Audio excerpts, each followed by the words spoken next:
Os Saiyajins são uma raça guerreira que tem como principais características a arrogância, o poder destrutivo e o orgulho. Vegeta, que inicialmente foi introduzido em Dragon Ball Z com a intenção de se tornar um vilão, levava consigo uma personalidade ríspida e cruel, sendo a própria personificação da maldade e impiedade encarnada num único personagem. Originalmente, ele fora programado para permanecer morto na obra e deixado para trás, mas o seu carisma nas telas blindou seu destino, atuando diretamente nas linhas de Akira Toriyama, onde o escritor, por meio de pressão dos fãs, acabou por criar ao longo de sua história, de maneira não proposital, um dos personagens mais complexos dos animes. Carregando sobre seus ombros a história de toda uma raça, o príncipe desde criança, como visto em spin-offs sobre seu passado, demonstrava um incomum orgulho pelo sangue que corria em suas veias, atuando com desprezo com qualquer outro que se colocasse à sua frente, deixando bem claro para os insetos à sua volta sua superioridade. A trajetória que Vegeta traçava ao longo da história o fazia sempre perceber o quão fraco poderia ser perante os oponentes cada vez mais fortes que surgiam, se colocando a superar os seus limites e levar o corpo à beira da morte para enfim ter a chance de simplesmente esbanjar seu poder diante de quem não classificasse como digno de enfrentá-lo. Sua prepotência o levou à beira da morte uma dúzia de situações, mas o guerreiro não conseguia deixar sua essência para trás, disposto a morrer pelo que acreditava. Isso tudo começa a mudar quando Vegeta passa a viver na Terra, anos depois da morte de Frieza, onde desenvolve seu relacionamento com Bulma, com a qual tem seu filho, Trunks.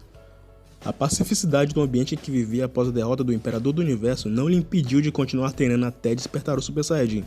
novamente sentindo prazer em humilhar os androides ao demonstrar sua superioridade.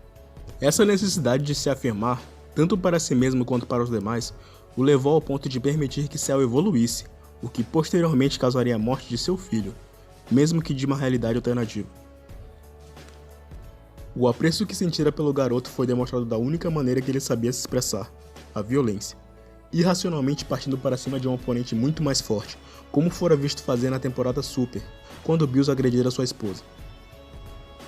Ele não queria sentir, ele não queria amar, ele não queria deixar sua posição de realeza para se rebaixar ao nível dos meros insetos terráqueos, mas não conseguia evitar. Esse confronto consigo mesmo fica ainda mais evidente na saga seguinte, com a chegada de Babidi. A necessidade de enfrentar e derrotar Goku vinha de raízes passadas, desde a época da saga inicial, quando este fora humilhado ao ponto de ser deixado para fugir, para que um dia voltasse a enfrentar Kakaroto novamente. Aos prantos, demonstrando que seu apreço pela raça dos Saiyajins vinha muito além de seu próprio interesse, Vegeta confiava seus últimos suspiros nos ombros de Goku, contando-lhe a triste realidade sobre seu planeta natal, destruído, novamente, por um ser superior que podia o subjugar.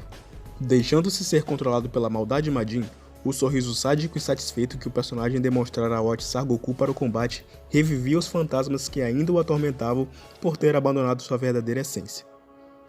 Seu pai havia sido morto, e seu planeta explodido, e ele tinha medo a todo momento de que estivessem observando,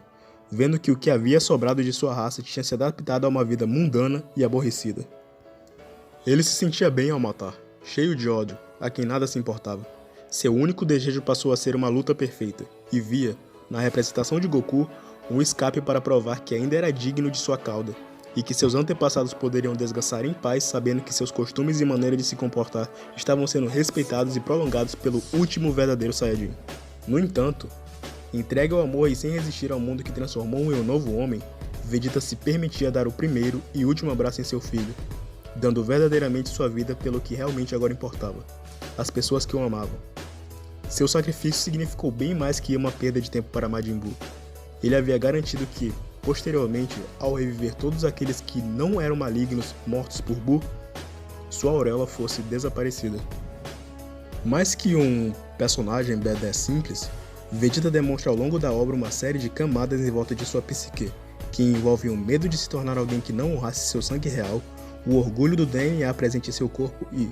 principalmente, aquilo que o fez perceber que as lutas não eram a coisa mais importante na vida de um guerreiro: sua família.